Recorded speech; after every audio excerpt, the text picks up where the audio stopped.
C'est un sujet dans lequel on peut facilement se perdre. Alors je vous le lis comme je l'ai reçu, et puis après j'espère que je répondrai à peu près dans la direction qui est donnée.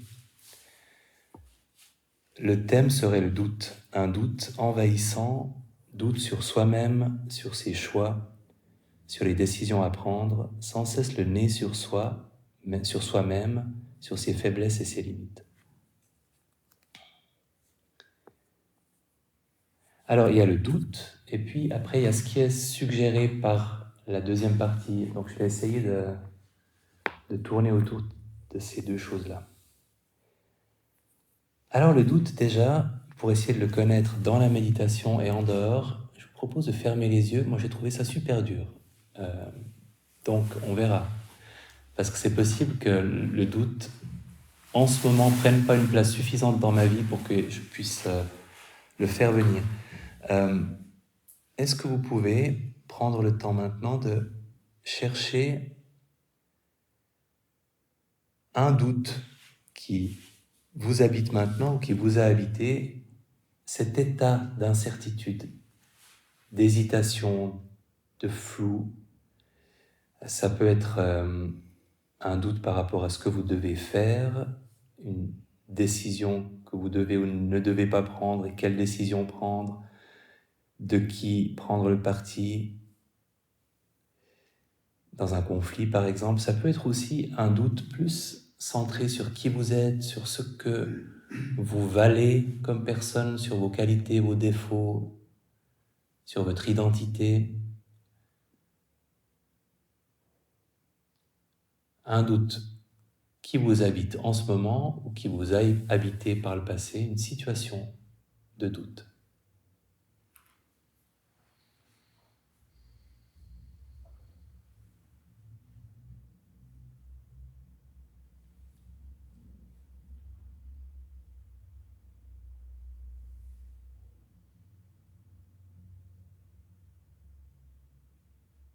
Ok. Qui en a trouvé une? Levez la main que je me fasse une idée. Ok, donc ça va. Il y a du matériel. Ok, bien. Non, parce que ce doute m'a fait beaucoup douter.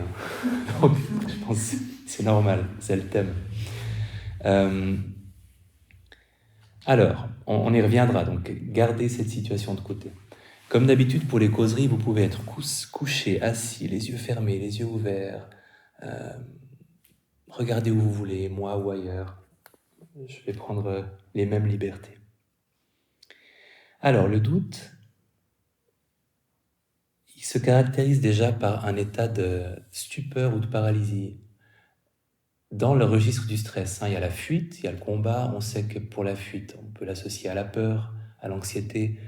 La combativité, ça peut être la colère ou de l'impatience. On sent qu'il y a une direction physiologique suivant l'émotion qu'on est en train de vivre. Et le doute, il est plutôt dans la troisième option, ni fuite ni combat, mais c'est cette paralysie de la biche qui fixe la lumière, qui est une des manifestations du stress. Ce qu'il y a de très délicat avec le doute, pour l'observer méditativement, c'est qu'on a tendance à s'identifier au doute. C'est beaucoup plus compliqué de dire « Ah, il y a du doute », que de dire « Ah, il y a de l'anxiété » ou « il y a de la colère ». On a tendance à penser que le doute, c'est nous, que cette question, il faut simplement qu'on la tranche et il faut qu'on trouve la réponse et qu'on ne peut pas simplement observer le doute et le laisser passer. Il nous ensorcelle et nous convainc assez facilement qu'il fait partie de notre identité. C'est un état d'esprit qui fait partie des 5 obstacles à la méditation. Donc cette vieille liste bouddhiste avec l'agitation, son contraire, la torpeur, la somnolence, l'envie de quelque chose qui n'est pas présent, le rejet de quelque chose qui est présent, et le doute. Donc c'est un état qui depuis très longtemps est identifié comme se manifestant quand on médite et pouvant être problématique.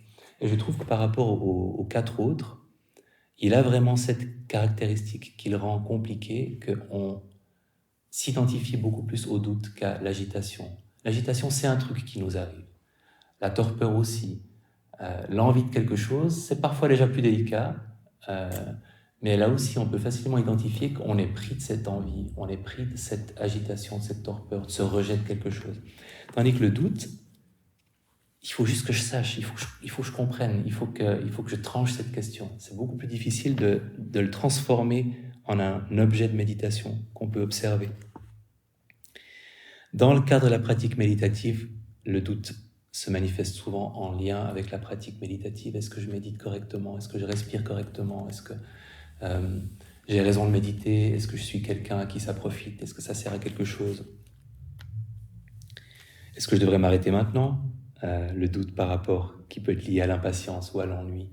Est-ce que je dois arrêter ma méditation maintenant? Et qu'est-ce qu'on fait quand on est face à du doute? On fait la même chose qu'avec toutes les autres émotions, tous les autres états d'esprit. C'est-à-dire qu'on ne lui résiste pas, qu'on ne se le reproche pas, qu'on ne lui obéit pas non plus aveuglément, mais qu'on le remarque, qu'on l'observe. On l'observe de cette manière qui nous permet de réaliser que petit 1, il est changeant, il va passer, c'est pas quelque chose de fixe, c'est quelque chose de fluctuant qui va changer puis disparaître, et que ce n'est pas qui nous sommes, mais que c'est quelque chose qui nous a rendu visite, qui va passer et qui ne nous définit pas en tant que personne, et qu'on n'est en fait pas obligé du tout de résoudre, de trancher, de comprendre. On peut juste remarquer sa présence et le laisser passer. Comment est-ce qu'on fait pour observer l'impermanence et pour observer le fait que ce n'est pas qui nous sommes, pour se désidentifier du doute, comme pour toutes les autres émotions, mais c'est un peu plus difficile, pour observer que ça change, que ça passe, on prend conscience de la manifestation physique du doute, du ressenti associé à cette émotion, à cet état d'esprit-là. Et ça permet, en se focalisant sur une sensation, de remarquer que cette sensation, qui est la manifestation du doute, est quelque chose de changeant, est quelque chose qui a des variations d'intensité, qu'on sent peut-être quelque part dans le corps un instant, ailleurs l'instant d'après. Et ça permet de prendre conscience de la nature changeante. Ça peut être aussi un ressenti qui n'est pas physique, mais là aussi d'observer si ce doute se manifeste par des images, par un ressenti émotionnel, d'en faire quelque chose qu'on peut observer pour voir que ça change, que ça bouge, que c'est pas fixe. Et évidemment, on le nomme, où on fait un équivalent de nommer sans nommer. L'important, c'est cette attitude de dire « Ah, c'est un truc qui s'appelle le doute ». Et vous pouvez dire « Ah ah, doute », ou vous pouvez ne rien dire du tout, mais avoir cette même attitude qui s'exprime dans le rapport que vous avez avec le doute. Ça, c'est nos trucs méditatifs habituels.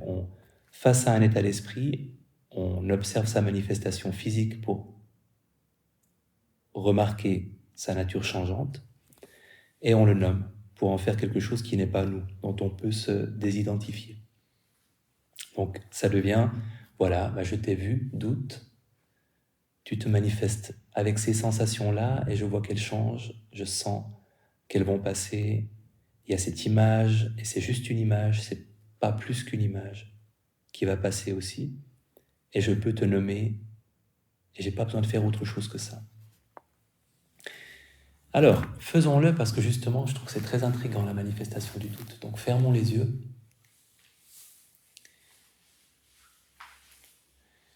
Et en prenant le temps maintenant d'évoquer la situation à laquelle vous avez pensé tout à l'heure, cette situation dans laquelle vous avez ressenti le doute, un doute.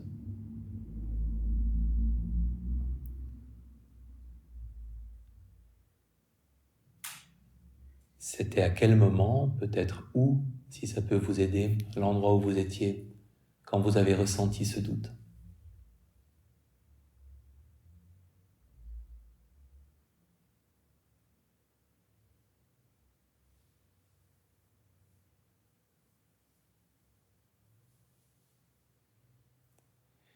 ou si c'est une situation présente, qu'elle soit présente ou passée, en fait, vous pouvez maintenant vous rappeler sur quoi portait le doute et comment il s'est exprimé, comment il s'exprime.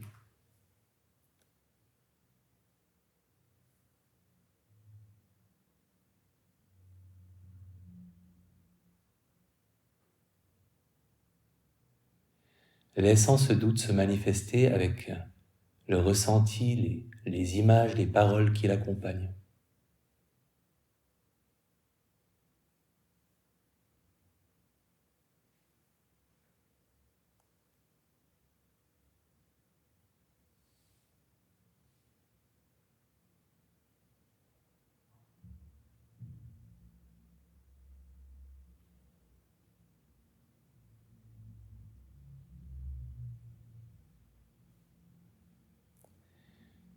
Commencez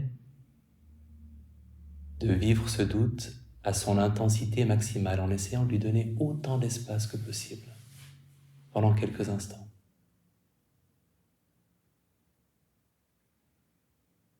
Et là, physiquement, comment se manifeste ce doute? Dans le corps, de quelle manière, à quel endroit peut-être?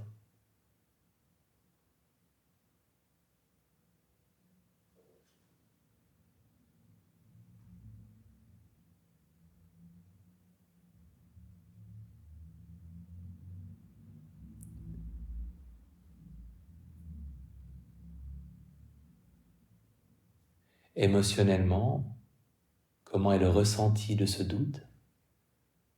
À quel point est-il désagréable, modérément désagréable, neutre?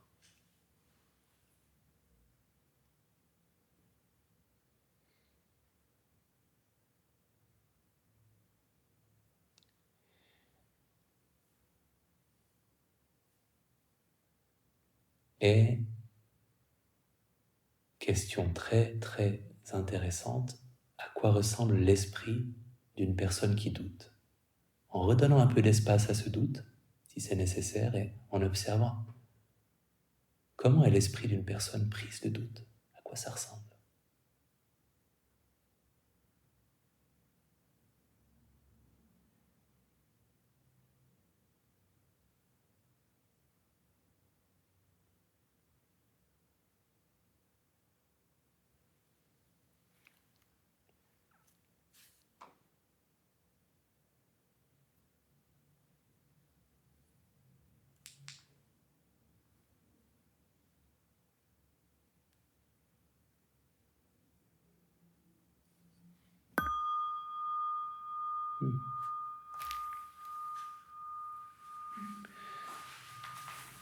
Alors je ne sais pas pour vous, qui trouve que c'est plus difficile de sentir exactement comment ça se manifeste que ça le serait pour de l'anxiété ou de la colère, ou qui a trouvé que c'était plus nuancé?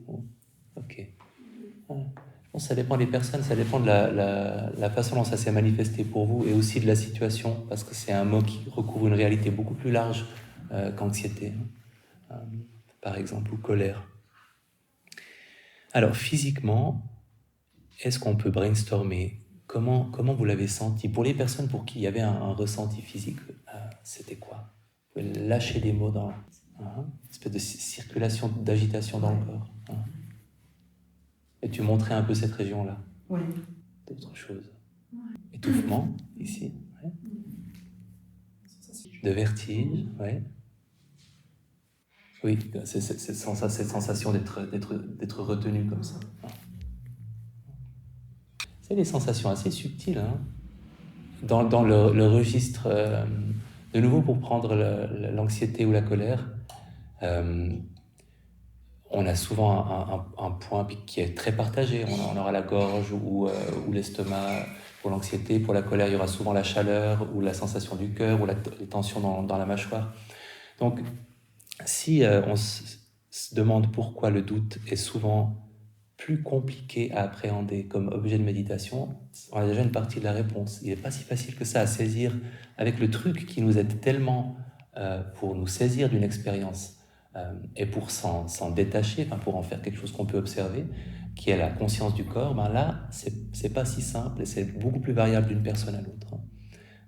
C'est un problème qu'on avait aussi quand on évoquait les envies problématiques, les désirs ou les addictions. C'est souvent des sensations plus diffuses et puis il y a plus de variabilité d'une personne à une autre. L'esprit d'une personne prise de doute, vous le décririez comment? Confus.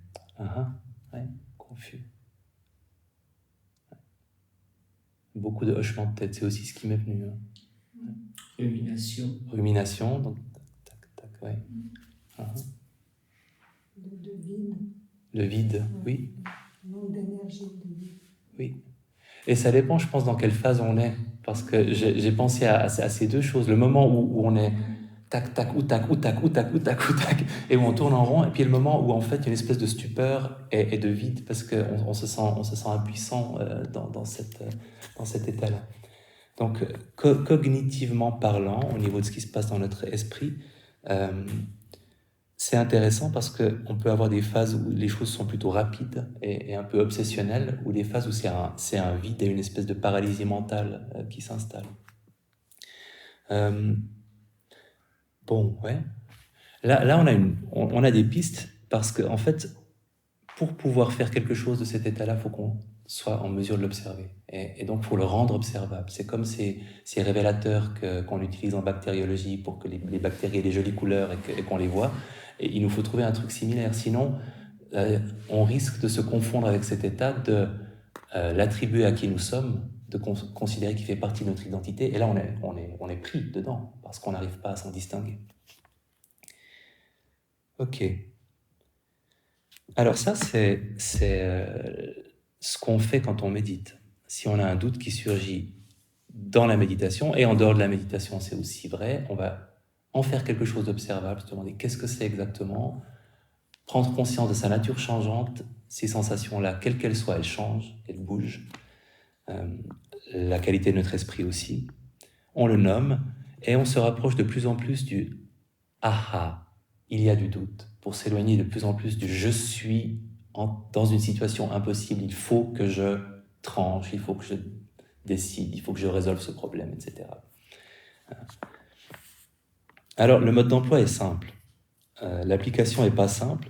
Maintenant, dans ce qui était dit dans la suggestion de thème, je me suis dit qu'il fallait aussi creuser un peu plus doute sur soi-même, sur ses choix, sur les décisions à prendre, et aussi sans cesse le nez sur soi-même, sur ses faiblesses et ses limites. C'est aussi cette qualité peut-être de doute-là.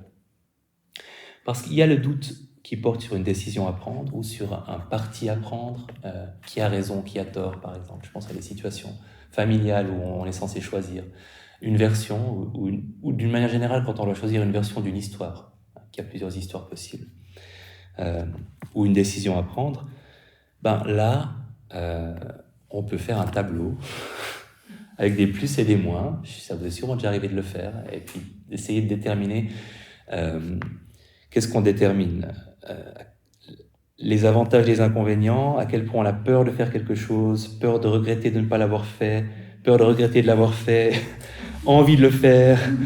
Voilà, cette liste, et on essaye de, avec l'aide d'un tableau ou sans l'aide d'un tableau, mais en tout cas de clarifier un petit peu la situation dans laquelle on est.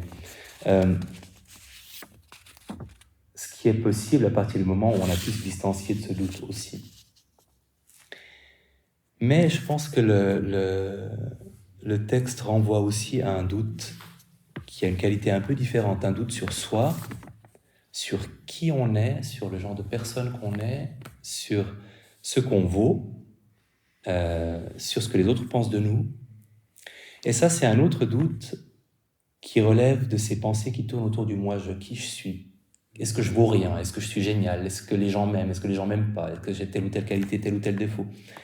Et ça, c'est un truc terrible. En neurosciences, ils ont identifié ce réseau qui s'appelle le réseau par défaut, le mode par défaut, qui s'appelle comme ça parce qu'en fait, on est souvent dedans. Donc à la base, on l'a appelé comme ça pour cette raison. Et qui correspond beaucoup à cette verbalisation de choses qui tournent autour de qui nous sommes, et de ce que nous valons, etc. Notre identité, notre valeur, de ce que les autres pensent de nous. Donc c'est un peu moi je gna gna gna, moi je gna gna, moi je bien, moi je pas bien, moi je... Et on passe beaucoup de temps apparemment là-dedans, d'après les neurosciences. Et curieusement, c'est associé très très fortement aussi à la rumination dépressive. Donc si on est en phase de dépression, ce mode par défaut, il est très présent. Donc c'est peut-être un mode par défaut, mais c'est pas forcément un mode qui nous fait du bien. Il est très partagé, il est très courant, il prend beaucoup de place, mais il n'est pas génial pour le bien-être psychologique. Et ça, c'est ce que nous disent les neurosciences, en tout cas ce que j'ai grossièrement résumé de ce que j'ai compris. Et la philosophie bouddhiste et même le vocabulaire bouddhiste apporte aussi une nuance intéressante parce qu'il y a un mot unique qui se traduit par orgueil, mais qui ne correspond pas à l'orgueil en français, qui décrit les pensées sur la valeur positive ou la valeur négative qu'on s'attribue. Donc en fait, l'orgueil, c'est se dénigrer ou se valoriser. C'est pareil dans la logique de la psychologie bouddhiste. Ce que je trouve génial, parce que en fait, c'est assez vrai qu'en termes d'effet sur notre bien-être psychologique, je pense franchement que les deux ne sont pas terribles. Ce qui peut paraître surprenant parce qu'on vit dans une société où il y a une logique d'estime de soi. Et plus je vieillis, plus je suis sceptique par rapport à ça. En tout cas, ça dépend comment elle s'exprime, mais l'estime de soi qui s'estime par une valorisation intérieure, je suis génial, j'ai plein de qualités, et quelque chose de fixe plutôt qu'une appréciation de ce qu'on fait bien, de ce qu'on apprécie chez soi, je pense que ça crée des problèmes. Et je vais essayer de détailler lesquels. Alors, bon, les verbalisations critiques, voilà, c'est l'expression justement de ce penchant dépressif qu'on a tous, de se déprécier et de se dire qu'on vaut rien ou de se dire qu'on n'est pas terrible. Donc ça, le côté toxique psychologique, il est complètement évident, et que si on passe beaucoup de temps à s'adresser ces pensées-là, on ne va pas se faire du bien. Maintenant, quand on se dit à soi-même quelque chose de positif, mais au niveau vraiment de notre identité, qu'on est une bonne personne, par exemple. On crée un standard, on s'identifie à une bonne personne. Et il y a un moment où ce standard sera fatalement remis en question par ce qu'on fera, par ce qu'on dira, par ce qu'on vivra. Et si on se dit qu'on est très intelligent et qu'on est très gentil, le moment où on est idiot, parce que ça va nous arriver, ou on est méchant, parce que ça va nous arriver, eh ben c'est extrêmement désagréable d'être en porte-à-faux avec ce qu'on avait défini comme étant nous-mêmes. Et ça peut conduire à une forme d'aveuglement si on persiste à croire qu'on est absolument cette personne parfaite qu'on s'était dit qu'on était. Par exemple, alors je suis vraiment pas une personne jalouse, ni paranoïaque. Donc il faut imaginer à quel point mon ex-femme m'a poussé à bout pour que j'installe des micros dans sa voiture, que je piège son téléphone portable, que je mette un GPS dans son sac à main. Moi qui suis une personne absolument confiante, pas du tout jalouse, imaginez jusqu'où elle m'a poussé pour que j'en arrive à faire des choses qui ne me correspondent pas du tout en tant que personne. Donc ça, c'est quand ça nous aveugle. On a cette définition de nous-mêmes et en fait, non. Et du coup, on a cette espèce de travail de surenchère psychologique et ça nous fait en fait dévier d'autant plus et commettre des actes d'autant plus graves qu'on reste persuadé qu'on est une personne pas du tout jalouse. Et le fanatisme politique ou le fanatisme religieux, il y a beaucoup de ça. Après, plus simplement, il y a des parents qui décident qu'ils ne sont pas colériques, qui sont des personnes très, très douces et qui ne se mettent jamais en colère. Et dans ce cas-là, ou bien elles ne se mettent jamais en colère, je pense en particulier avec leurs enfants, et ce n'est pas terrible, parce que ça conduit souvent à des sommets d'attitudes passives-agressives, parce qu'on ne peut pas ne pas se mettre en colère, parfois. Ou alors ça conduit à une culpabilité énorme, parce que parfois on se met en colère, et après on dit « mais pourtant je suis une personne pas colérique, et je me fâche jamais. » Donc, Et je trouve que ça nous tend pas mal le piège de ces définitions de nous-mêmes, parce qu'on va forcément les trahir à un moment ou à un autre. Donc, se juger bon, mauvais, beau, moche, gros, mince, musclé, chétif, gentil, méchant, stupide, intelligent, meilleur, pire que les autres, d'une manière générale, je formule l'hypothèse que c'est une perte de temps et que ça ne nous fait pas du bien et qu'il y a d'autres façons d'apprécier ce qu'on peut apprécier en nous que ces affirmations sur ce qu'on est. Parce que c'est juste ça le problème, c'est d'affirmer qu'on est. De dire, là je me suis montré, c'est tout à fait autre chose. Parce que on sait que c'est changeant, mais on apprécie qu'on a été généreux, on a été gentil, on a été patient à cet instant-là. C'est pas qu'on ne se reconnaît pas ces qualités-là quand elles sont présentes. Donc, pour ces moments-là, ce qui, moi, m'a beaucoup aidé, déjà, la définition des bouddhistes m'a beaucoup aidé. En fait, de réaliser que finalement, c'est un peu bonnet blanc et blanc bonnet. Qu'on se dise du bien ou du mal de soi, qu'on se définisse en bien ou en mal. De toute façon, c'est de l'orgueil d'une manière ou d'une autre. Et j'ai trouvé un mot tout bête, une note mentale, moi-je. Et quand je suis en train de faire du moi-je, que je sois en train de me dire que je suis génial ou que je suis nullissime, je dis ok, moi-je. Et le côté un peu dérisoire, un peu nul de cet état d'esprit, ça me permet de me le révéler à moi-même, de ne pas être piégé parce qu'on peut être fasciné par l'autodénigrement et fasciné aussi par l'auto-éloge, hein, ça dépend des moments et des personnes. Et ça m'aide à en sortir. Et c'est important d'ailleurs de le faire aussi bien pour les pensées où on se dit qu'on est génial que pour les pensées où on se dit qu'on est nul. Parce que c'est vraiment la manifestation du même circuit par défaut. Donc, pour une personne qui se retrouve face à cette rumination dépressive, parce que c'est ce qui est le plus déplaisant quand on réalise qu'on est pris là-dedans, ça veut dire aussi que le but n'est pas de corriger ça en se disant mais non, mais quand même, t'es pas si nul parce que patati. On n'a pas vraiment besoin de faire ça. Et on économise de l'énergie si on se dit juste mais en fait, c'est du moi-je, c'est pas intéressant, ça correspond pas à une réalité, je suis pas ça, je suis pas non plus le contraire. Et je perds mon temps en consacrant mon énergie à ces pensées-là et de simplement le constater. Et pour moi, c'est très allégeant de me dire que j'ai pas besoin, quand je me dis que je suis nul, de trouver un antidote à ça et de me remonter le moral. C'est juste la pensée elle-même autocentrée que je peux laisser se dissoudre. Et j'ai pas besoin d'en faire quelque chose. Et je pense que petit à petit, on peut de plus en plus se désengager, se sourire à soi-même de plus en plus vite. Tiens, oui, tu es en train de faire du moi-je. C'est pas grave. Ça va passer. Et de réaliser qu'on peut en fait, et c'est assez étonnant, on peut se passer presque complètement de ces pensées qui tournent autour de ce qu'on vaut, de ce que les autres pensent de nous, de ce que et en fait être heureux, et pas oublier qu'on est une personne, enfin, voilà, pas oublier notre identité. On n'a pas besoin de constamment se rappeler de ce qu'on vaut, de ce qu'on ne vaut pas, de ce que les gens pensent de nous pour être nous. On vit très bien sans ces pensées-là, ce qui peut être étonnant, tellement elles sont parfois centrales. Alors, la nuance, c'est oui, mais il y a avoir de l'estime de soi, on dit que c'est important, on dit que c'est important de s'aimer. C'est aussi une injonction très forte, hein, il faut avoir de l'estime de soi. Et quand on en manque, c'est pas bien. Et je veux pas jeter le bébé de l'estime de soi avec l'eau de son bain.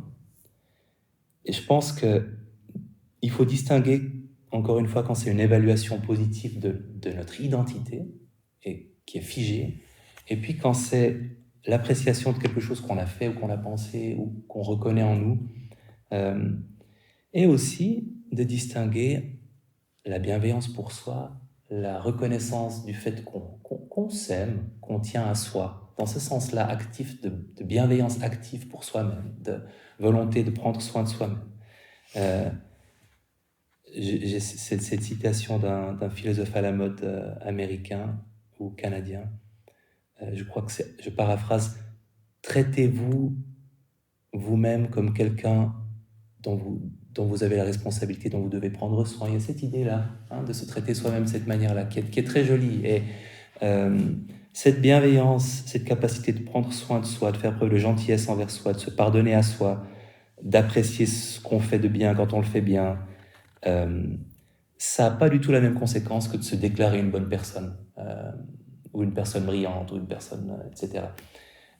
Et c'est une façon d'avoir de l'estime de soi, c'est une façon de s'aimer, dynamique, qui correspond à quelque chose une activité qu'on a vis-à-vis de soi-même, que je trouve beaucoup plus bienfaisante que ces déclarations identitaires. Et j'ai passé quelques minutes, 10 minutes à discuter avec l'épicier vietnamien de mon quartier, qui est la personne la plus heureuse que j'ai rencontrée ces 3 dernières années. Incroyable. Et en partant, je me suis dit, c'est marrant, il n'y a pas une seule fois où il a parlé de lui, de qui il était. Il a parlé de tout ce qu'il faisait, l'argent qu'il donnait à son église, au pays, avec beaucoup de bonheur, mais il n'y avait pas du tout d'autodéfinition. Je me suis dit, c'est peut-être aussi à ça qu'on peut reconnaître les gens particulièrement heureux, qui sont vraiment hors normes, c'est qu'ils consacrent très peu de temps et d'énergie à cette autodéfinition qui mange tellement de temps sur Twitter et sur Facebook. C'est littéralement ça. C'est aussi pour ça que c'est empoisonné, les réseaux sociaux. Il s'agit à 100% de qu'est-ce qu'on vaut, combien de likes et de retweets et de machin on vaut. Donc ça peut que nous ramener à cet état d'esprit-là, à ce mode par défaut qui est déjà bien assez présent. Et moi, je suis bien assez présent aussi, parce que j'ai dépassé un peu le temps. Donc il va sans dire que je ne vais pas vous faire échanger par deux, mais qui aurait bien apprécié si on avait eu le temps d'échanger par deux un petit moment. Non, mais ça me permet d'aménager les futures séances aussi en fonction. C'est jamais votre priorité. Okay. Question, remarque, observation par rapport à ça?